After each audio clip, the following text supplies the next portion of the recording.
Hello and welcome to St Germans.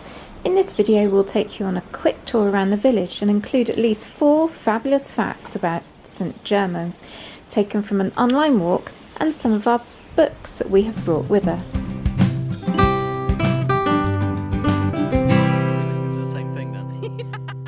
St Germans is a small village about 8 miles west of Saltash in Cornwall. St Germans is on the main railway line through Cornwall, but not every train stops here. I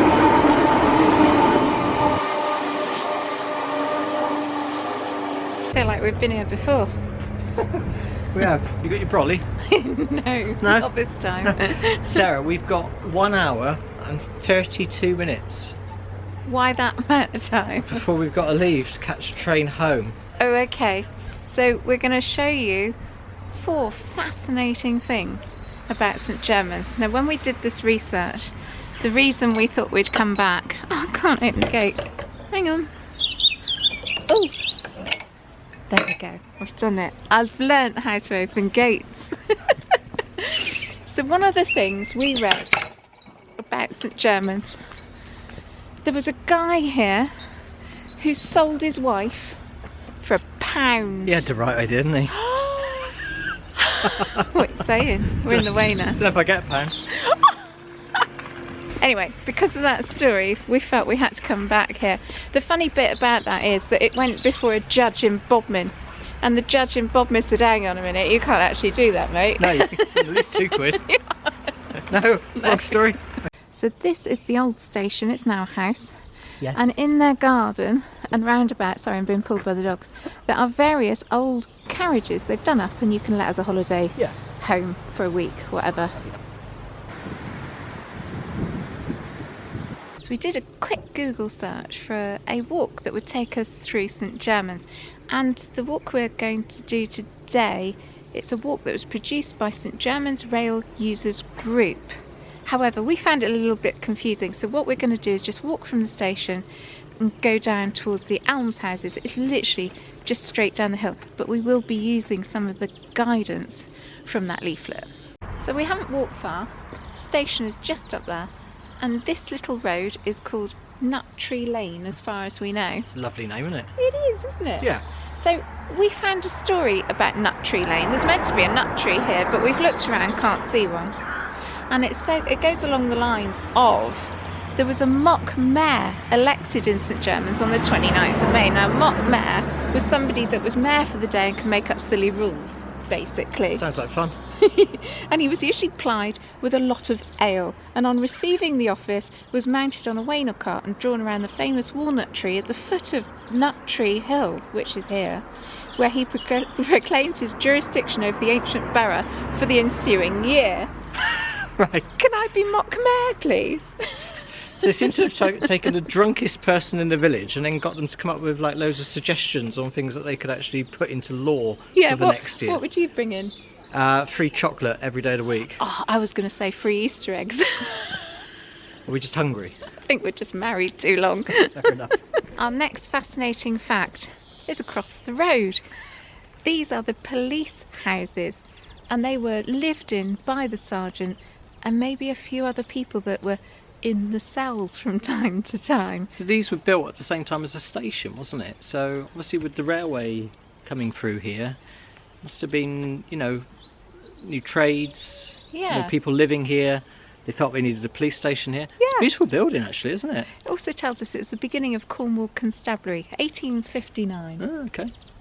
A little plaque on the wall up there, it's actually got a date on it. It says 1860. That must be the sign for the constabulary then. Well, that would make sense that the railway came through then, because I think the Brunel Bridge was 1858, wasn't it? So. They're lovely properties actually, aren't they? I do like the chimneys. They look a lot earlier in style. They do, don't they? Well, they've got the sort of stone mullions over the door, haven't they? And the windows, you're right. Yeah. And like mock Tudor chimneys. Yeah. Fascinating. Very nice. See what I found? What? A cottage over here. Look, it's called Nut Tree Cottage. Oh, there it goes. My camera's finally... Oh, yeah. Oh, aren't you clever? Okay. Nut tree. Right, look so for a nut tree. Tree There's it's no obviously tree gone, isn't it? there. No trees there. This looks quite formal over here, That's doesn't a it? yew tree. And that could be part of the Port Eliot Estate. I think it probably is. No, no trees. We are nutless. Someone's nicked my nuts. Little interesting piece of architectural detail. A boot scraper as they go up their steps to their front door. Keep the house nice and clean. Where are we going now? Do you know? You can't hear me. Oi! What? Where are we going now? It's talking to the dogs. No! She lost the plot. Go to a church. Oh, where is it? Well, I say a church. It's a very, very, very elaborate church. I think we might have seen this last time we were here and it was shut, wasn't it? Are you going to play the Can't clip wait. from the last time we were here and explain the reason why we never completed it last time? If I can find it, yeah. Okay. Chose a good day for it, Andrew. Summer in Cornwall, middle of August.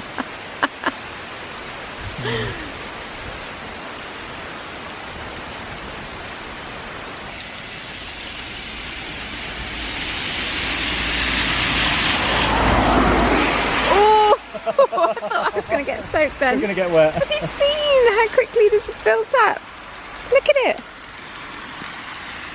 Just flowing down the road.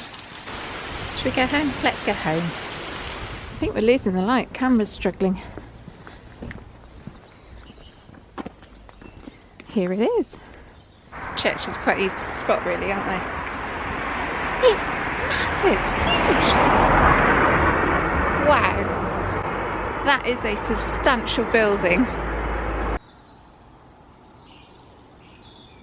So there's another fascinating fact for you about St Germans. It used to have a priory back in 500 AD and it was run from Rome. They brought in Saint Germanus to quell an uprising of heretical thought.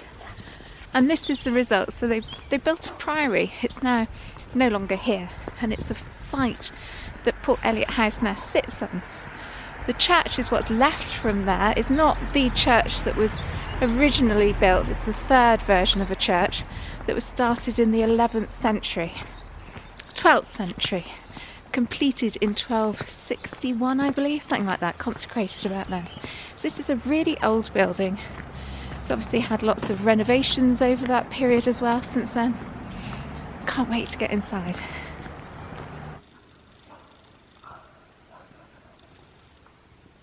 I'm in the church here at St Germans. It's first thing that strikes you about this church is it's huge for such a tiny village in comparison to the church. It makes you wonder if even all of the people in the village came here, whether they'd even fill the church. So then you ask, well, why is it so big? The answer lies in the history behind it.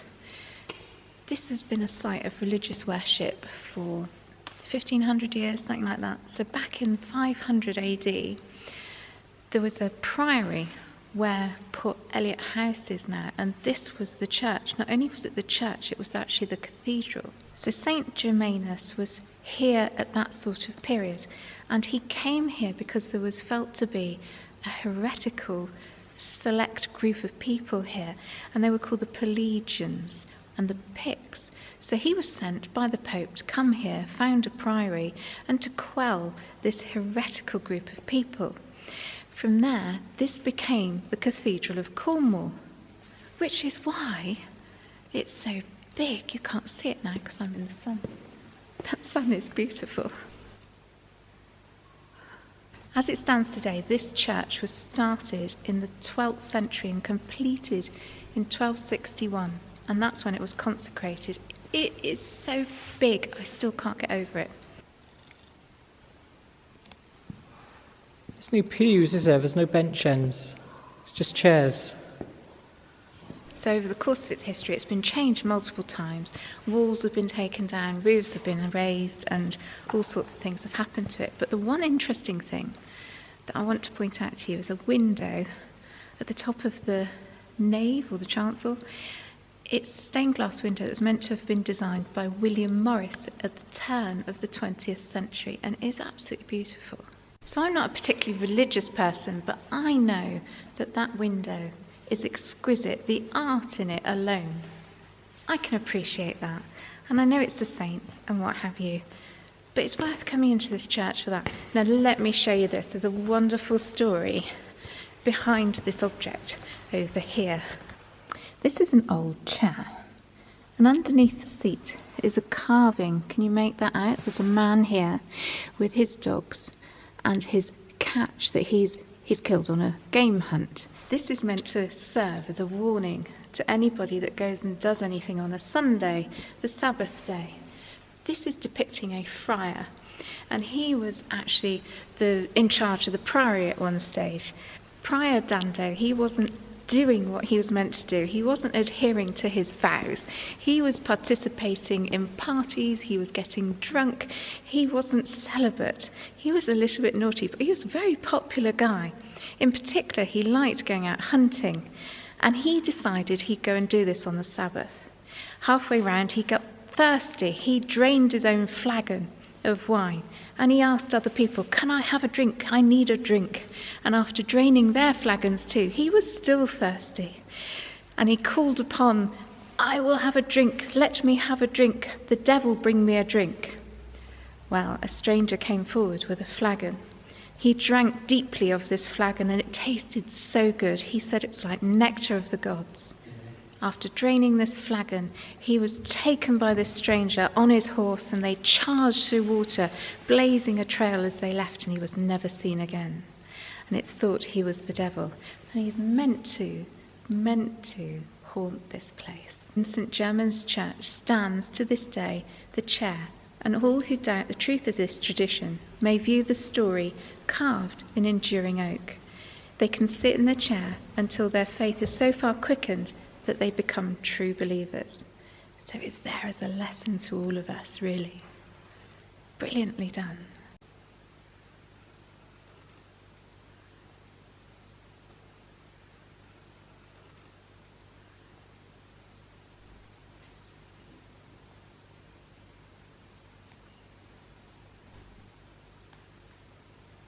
Oh, it's all in Latin, the engraving. Oh, okay. Is all in Latin, and then there seems to be another memorial here.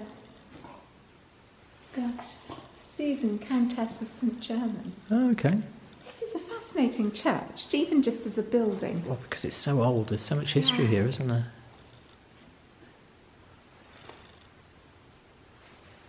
Do you know what that is? I think so. It's a stone coffin. Yeah, and there's even a cutout for the head, presumably. Because it tapers at that. Yeah, that's got to be the head. Tall and thin, Sarah. Yeah. I think Gosh. that might be 13th century. Oh! But if I'm wrong, we'll put it in the comments. Well, we'll put it on the screen here. Run it along the screen. Oh, wow. Oh, gosh. Oh, I don't know if I like that or not. Sarah, before we leave this magnificent church, let me show you the original doorway. You're only allowed to show me if it's fascinating. It is fascinating. Can I have a look? It? Oh, where is it?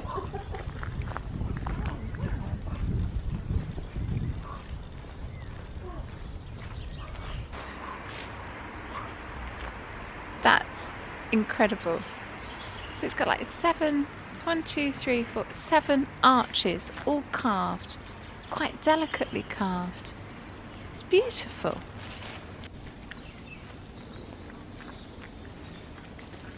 It's hard to get the scale of this, isn't it? But that door in my camera frame looks really small, but can you stand next to it just to give it some scale?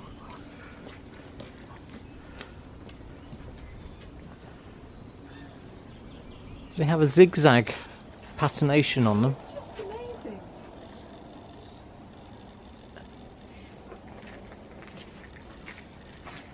So one of the things that the church information inside was quite keen and proud of, and quite rightly so, none of these stones have been replaced since this was built all those years ago. It's incredible, isn't it? It is. They're all original.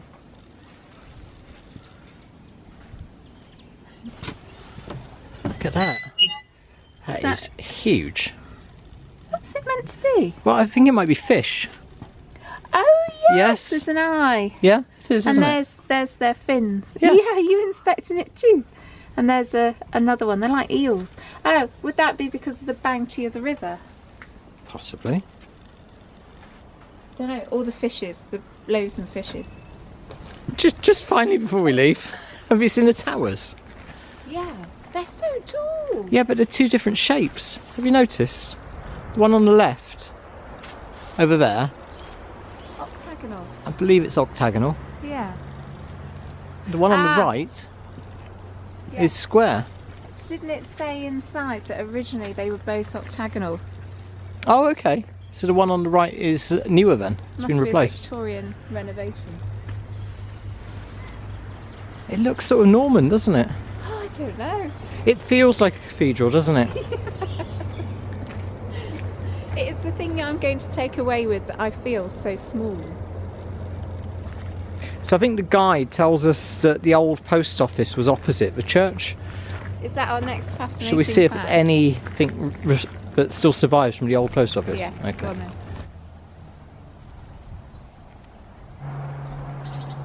then. Wonder which one was the post office then? I'll go and take a closer look. The blurb says it's still got a post box in the wall. Oh, well, that should be easy to find then, isn't it? I can't see it. You've seen the gatehouse though for Port Eliot Estate? I've stood here admiring it. It's very nice, isn't it? Very impressive. Very unusual coloured stone. So that is the entrance to Port Eliot, which is the estate behind that wall. Well worth a visit. There is going to be a video, if not already uploaded, there will be one soon, about a walk around the Port Eliot Estate. There's obviously a shop at one point, wasn't it? Yeah, so further down here we're looking for the Eliot Arms. It's one of 5 remaining pubs. No, it's the other way around. It's the remaining pub where there used to be 5 here. But you think that this building here on the right might have been a pub then? No, I think I've got that confused with something. Oh, okay, but Eliot, there is an there's old definitely sort an of old sign there, would have been on isn't there, wouldn't it? Yeah. Possibly. Just before we go any further, have you seen the property down here? The white one with the tall Yeah. chimney on the right? This I one. don't know if it's coming out, but it's actually bowing out into the road. That is the most quaint cottage in the village, I think.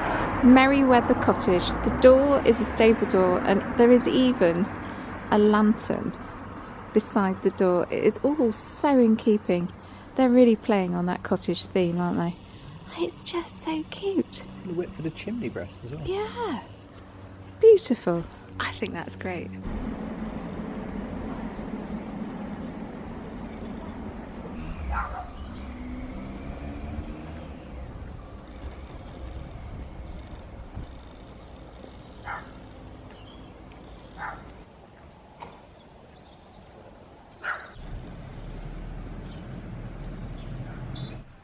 Here are the Elms houses, our final fascinating fact about St Germans. They were built in 1583 and modernised in 1967. During the modernisation, 12 windows went down to 6. Whether that means that they just took 2 windows and made one bigger one, we're not sure. But that's how they look today.